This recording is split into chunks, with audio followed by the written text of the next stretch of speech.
الحمد لله رب العالمين والصلاة والسلام على أشرف الأنبياء والمرسلين أما بعد أعوذ بالله من الشيطان الرجيم من همزه ونفخه ونفسه بسم الله الرحمن الرحيم رب اشرح لي صدري ويسر لي أمري واحلل عقدة من لساني يفقهوا قولي اللهم انفعنا بما علمتنا وعلمنا ما ينفعنا وزدنا علما فبشر عبادي الذين يستمعون القول فيتبعون أحسنه أولئك الذين هداهم الله وأولئك هم أولو الألباب.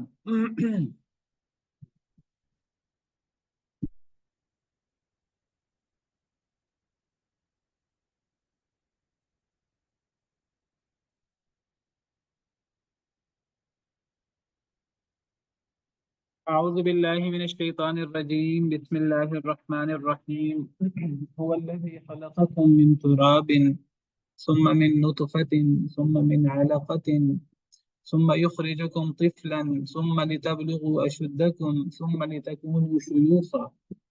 یہیں سے ہم نے پڑھنا نا، پچھلی آیت تو مکمل ہو گئی تھی. جی سر. جی توحید کے دلائل ہم پڑھ رہے ہیں، اور توحید کے دلائل اللہ پیش کرتے ہیں، توحید ربوبیت کے دلائل، اور پھر اللہ تعالیٰ توحید الوہیت ثابت کرتے ہیں، توحید عبادت ثابت کرتے ہیں. اللہ فرماتے ہیں کہ جب یہ سارے کام اللہ رب العالمین اکیلے کرتے ہیں اور ان کاموں میں اللہ کا کوئی شریک نہیں ہے، تو عبادت میں اللہ کے ساتھ اوروں کو شریک کیسے کر دیا جاتا ہے. یہ ہم پیچھے پڑھ رہے ہیں کئی آیات سے، بڑے زور کے ساتھ ہم نے یہ موضوع پڑھا ہے. اب اللہ رب العالمین فرماتے ہیں هو الذی خلقکم من تراب، وہ ذات ہے جس نے پیدا کیا تمہیں من تراب، مٹی سے، من علق ثم من نطفۃ، پھر نطفہ سے، ثم من علقۃ، پھر علقہ سے.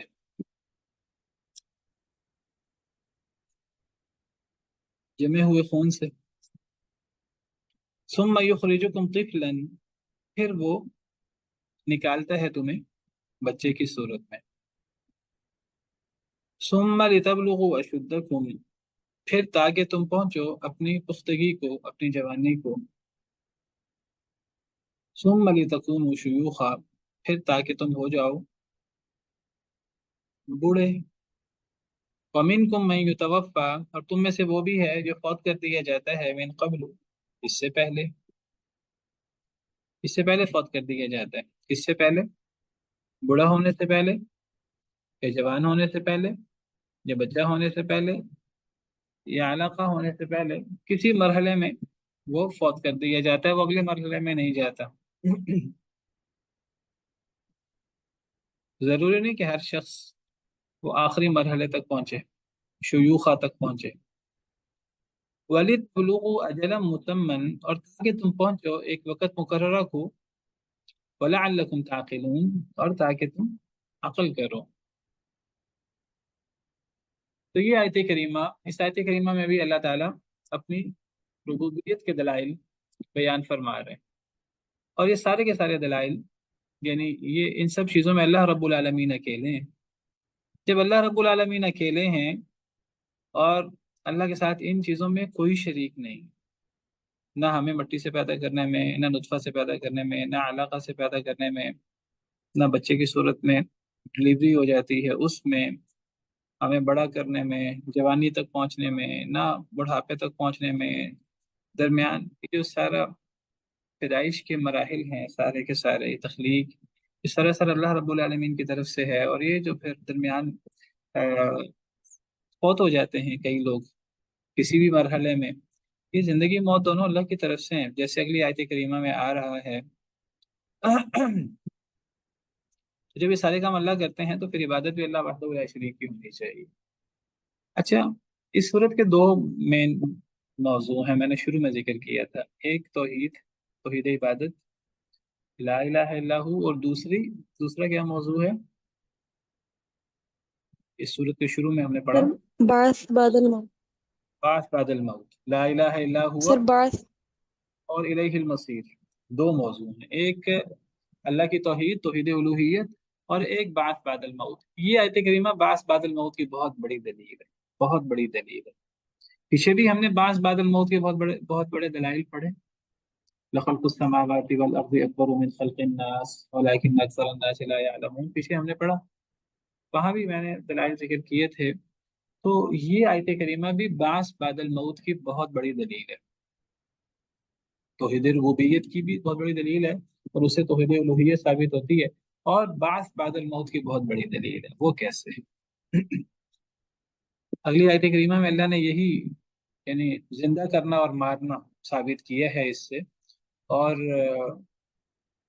فَإِذَا قَضَىٰ أَمْرًا فَإِنَّمَا يَقُولُ لَهُ كُن فَيَكُونُ، اس سے بھی بعث بعد الموت کی طرف اشارہ ہے، واللہ عالم. تو یہ بعث بعد الموت کی بہت بڑی دلیل ہے. یہ کیسے بعث بعد الموت کی بہت بڑی دلیل ہے؟ جی. سر یہ جو ذکر کیا ہے کہ پہلے مطلب نطفہ اور پھر علقہ، اور یہ تو یعنی جو اللہ مطلب آپ کچھ نہیں تھے تو آپ کو پیدا کر سکتا ہے، مطلب ان مراحل سے گزار سکتا ہے، تو اس کے بعد مرنا اور پھر مرنے کے بعد اٹھانا یہ بھی ایک مرحلہ ہے، تو اللہ کے لیے وہ بھی مشکل نہیں ہے. ہم، بالکل ٹھیک. کوئی اور؟ وَلِتَبْلُغُوا أَجَلًا مُّسَمًّى، ہم، یہ وہ ہے کہ اس سے پیچھے فوت ہونے تک، پیدائش سے لے کے فوت ہونے تک پچھلے سارے سٹیپ ہیں، اور ان سب کا جو اینڈ رزلٹ یہ بتایا گیا تاکہ تم وہاں تک پہنچ مقرر مدت. اسلام سے مراد وہ غالباً قیامت کا دن ہوگا. لِتَبْلُغُوا أَجَلًا مُّسَمًّى سے مراد تو عام طور پہ موت لی جاتی ہے. وَلِتَبْلُغُوا أَجَلًا مُّسَمًّى.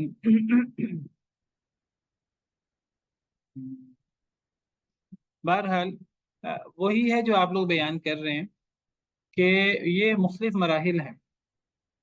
انسان، ہر انسان ان مراحل سے گزرتا ہے. جیسے اللہ تعالیٰ فرماتے ہیں سورہ انشقاق میں، لَتَرْكَبُنَّ طَبَقًا عَنْ طَبَقٍ، تم ایک مرحلے سے دوسرے مرحلے میں تم چڑھتے جاتے ہو. یہ طبقے ہیں جو اللہ نے بنائے ہیں، یہ مرحلے ہیں جو اللہ نے بنائے ہیں. یہ یعنی مٹی سے ہماری ابتدا ہوئی، پھر نطفہ، پھر علقہ. یہاں تو اللہ نے کم طبقے ذکر کیے ہیں، کم مرحلے ذکر کیے ہیں. دیگر آیات میں اللہ نے ان مرحلوں کو مزید زیادہ تفصیل سے بیان کیا.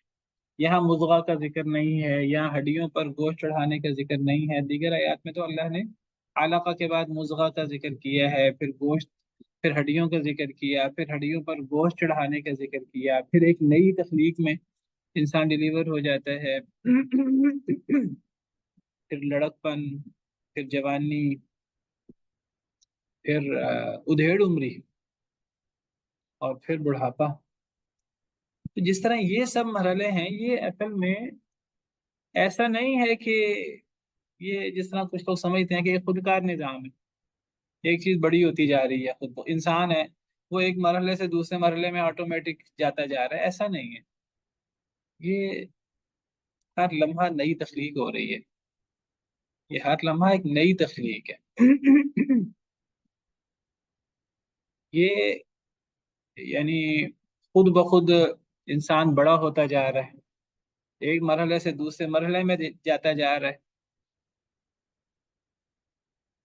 اللہ تعالیٰ ہر چیز کو ایک نئی تخلیق کہتے ہیں. یہاں شروع میں تخلیق کا ذکر ہے،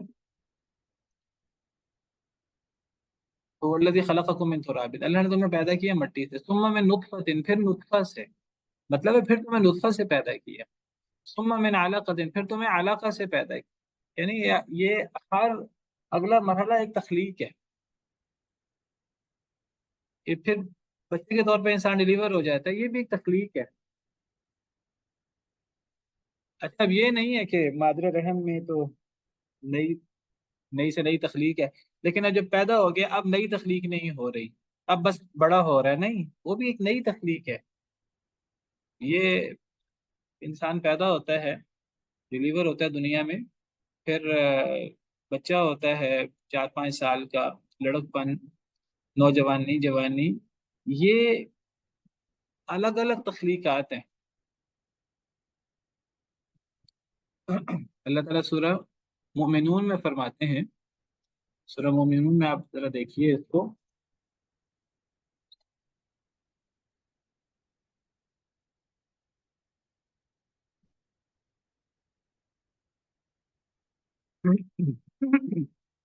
یہ دیکھیے اللہ فرماتے ہیں وَلَقَدْ خَلَقْنَا الْإِنسَانَ مِنْ سُلَالَةٍ مِنْ طِينٍ، ہم نے انسان کو مٹی کے خلاصے سے، مٹی کے جوہر سے پیدا کیا ہے۔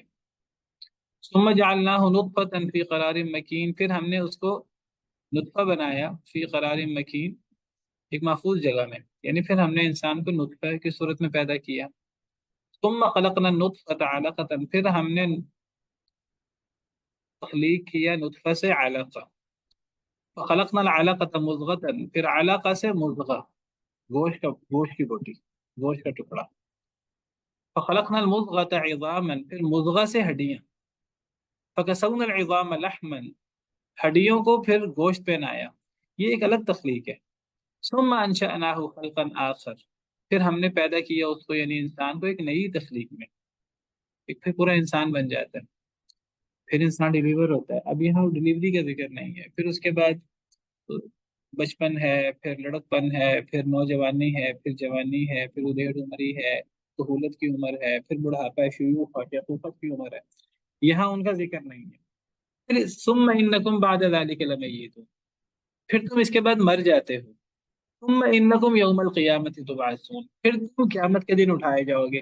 یہاں اللہ تعالیٰ نے وہ جو انسان کی تخلیق کے مراحل بیان کیے نا، تو مراحل بیان کرتے کرتے ایک مرحلہ موت کا بیان کیا اور ایک مرحلہ اس کے بعد کی تخلیق کا بیان کیا، یعنی بعث بعد الموت کا۔ یعنی جس طرح یہ پچھلے مرحلے ہیں وہ ہر روز ہمارے سامنے ہر روز ہوتے ہیں، اور وہ تو تو انہیں مرحلوں میں سے ایک مرحلہ موت ہے، انہی مرحلوں میں سے ایک مرحلہ زندگی ہے موت کے بعد کی، بالکل ایسے جیسے انسان سوتا ہے، انسان کی زندگی میں مختلف مراحل آتے ہیں، ایک مرحلہ سونے کا آتا ہے، ایک مرحلہ سونے کے بعد جاگنے کا آتا ہے، جتنا یعنی جیسے اللہ تعالیٰ ہمیں سلاتے ہیں پھر اللہ تعالیٰ ہمیں جگاتے ہیں، تو جس طرح سونے کے بعد جاگنا ہے اور وہ اللہ کی طرف سے ہوتا ہے، اسی طرح مرنا ہے اور مرنے کے بعد کی زندگی ہے وہ بھی اللہ کی طرف سے ہوتی ہے۔ وہ ایسے ہی ہے جیسے یہ نیند کا مرحلہ ہوتا ہے، نیند کے بعد جاگنے کا مرحلہ ہوتا ہے، تو یہ کیا عجیب چیز ہے، اس کو لوگ یعنی کیسے ہوگا کہ جب ہم مر جائیں گے، مٹی میں مل جائیں گے تو ہمیں کون زندہ کرے گا، یہ جو اس انداز سے بات کی جاتی ہے۔ تو جو اللہ پہلے زندہ کر رہا ہے، ہر مرحلے سے دوسرے مرحلے پہ ہمیں لے جا رہا ہے، وہ اللہ ہمیں موت کے مرحلے سے بھی گزارے گا، اور موت کے مرحلے کے بعد ہمیں زندگی کی دوبارہ بعث بعد الموت کے مرحلے میں لے آئے گا۔ لَتَرْكَبُنَّ طَبَقًا عَنْ طَبَقٍ، یہی مراد ہے، ایک طبقے سے دوسرے طبقے میں، ایک مرحلے سے دوسرے مرحلے میں تم چڑھتے جاؤ گے، تو یہ کوئی عجیب چیز نہیں ہے۔ اگر یہ عجیب چیز ہے تو پچھلے مرحلے وہ عجیب چیز نہیں ہے، وہ کون کرتا ہے؟ وہ اللہ کرتا ہے، اور یہ تو بہت تھوڑے مرحلے ہیں۔ اگر ڈیٹیل میں جائیں تو انسان ہر دم نئے سرے سے تخلیق ہو رہا ہے، ہر دم انسان میں نئی تخلیق ہو رہی ہے۔ ہم ابھی بیٹھے ہیں، آپ سن رہے ہیں، میں بول رہا ہوں، تو میرے اندر، آپ کے اندر نئی تخلیق ہو رہی ہے ہر لمحے، کوئی چیز خود بخود بڑی نہیں ہو جاتی، نئی تخلیق ہوتی ہے۔ تو بچہ بڑا ہوتا ہے نا، وہ نئی تخلیق ہوتی ہے، ہر چیز نئی تخلیق ہوتی ہے، چیز کمزوری سے طاقت کی طرف جا رہی ہے، ہر دم نئی تخلیق ہو رہی ہے، طاقت سے پھر کمزوری کی طرف جا رہی ہے۔ اللہ الذي خلقكم من ضعف ثم جعل من بعد ضعف قوة ثم جعل من بعد قوة ضعفا وشيبا، اللہ نے تمہیں کمزور پیدا کیا، پھر طاقتور بنایا، پھر دوبارہ انسان کمزور ہو جاتا ہے۔ یہ کمزوری سے طاقت، یہ ہر دم نئی تخلیق ہے، اور پھر طاقت سے دوبارہ کمزوری، یہ بھی ہر دم نئی تخلیق ہے۔ ہمارے اندر سیلز ہیں، آپ کو پتہ ہے، کروڑوں اربوں کے حساب سے، وہ ہر لمحے جو ہے وہ سیلز ڈیڈ بھی ہو رہے ہیں، مر بھی رہے ہیں، زندہ بھی ہو رہے ہیں۔ کتنے سیلز مر رہے ہیں، کتنے سیلز زندہ ہو رہے ہیں، یہ تو اب سائنس بھی یہ بات کہتی ہے۔ تو یہ ہر دم ہمارے اندر تخلیق کا عمل جاری ہے۔ تو جو، اور وہ اللہ کر رہا ہے، کون کر رہا ہے؟ اللہ وحدہ لا شریک کر رہا ہے۔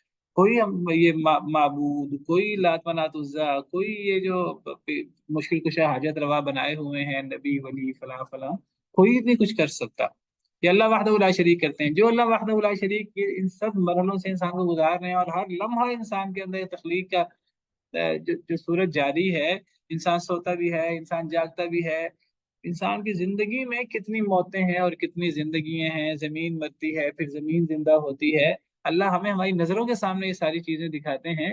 تو تو انہی میں سے ایک مرحلہ یا ایک تخلیق کا عمل، ایک نیا مرحلہ وہ ایک موت ہے، اور ایک نیا مرحلہ وہ زندگی بھی ہے۔ تو یہ اتنا ہی آسان ہے اللہ کے لیے، جس طرح نطفہ سے علقہ، جس طرح علقہ سے مضغہ، جس طرح مضغہ سے آگے ہڈیاں، جس طرح ہڈیوں پہ گوشت چڑھنا ہے، پھر بچہ جس طرح بڑا ہوتا ہے، بچے کا بڑا ہونا اتنی ہی بڑی اللہ کی قدرت ہے جتنی بڑی قدرت مرنے کے بعد زندگی ہے۔ وہ کوئی، یعنی جو بچہ بڑا ہو رہا ہے، بچہ نوجوان ہوتا ہے، جب پھر جوان ہوتا ہے، پھر بوڑھا ہوتا ہے، پھر ادھیڑ عمر ہوتا ہے، پھر بوڑھا ہوتا ہے، یہ سب مرحلے اتنی ہی بڑی قدرت ہے اللہ کی جتنی بڑی قدرت مرنے کے بعد زندگی ہے۔ تو مرنے کے بعد زندگی کو وہ اتنا بڑا مسئلہ بنا لینا کہ وہ اللہ کیسے کر سکتا ہے، اور باقی سب چیزیں ہمارے سامنے ہو رہی ہیں تو ہم اس کا انکار نہیں کر سکتے، تو ہم ان کو مانتے جاتے ہیں۔ تو یہ اللہ کی قدرتیں ہیں ساری۔ جب اللہ کی وہ باقی قدرتیں ساری ہو رہی ہیں تو ان قدرتوں کا ہم آگے انکار کیوں کرتے ہیں؟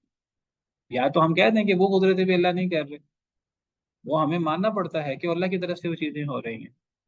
جب وہ سب چیزیں اللہ کی، یہ ہزاروں لاکھوں کروڑوں قدرتیں اللہ کی ہو رہی ہیں ہر انسان میں ہر لمحے، تو وہ انسان وہ مرنے کے مرحلے سے نہیں گزرے گا، مرنے کے بعد دوبارہ وہ زندگی کے دوبارہ زندہ کیسے ہوگا؟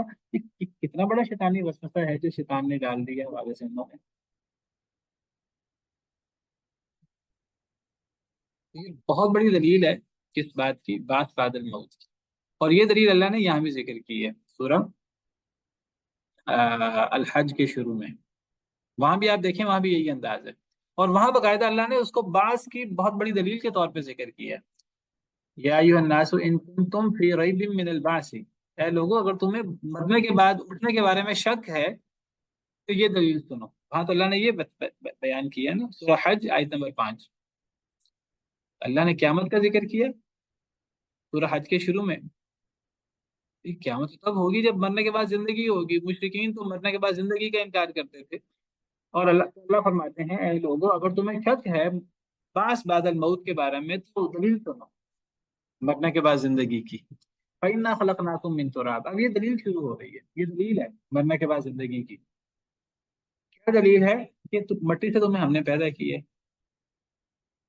پھر مٹی سے نطفہ ہم نے بنایا، پھر نطفہ سے علقہ کے طور پہ ہم نے پیدا کیا، پھر انسان ان مرحلوں سے گزرتا ہے۔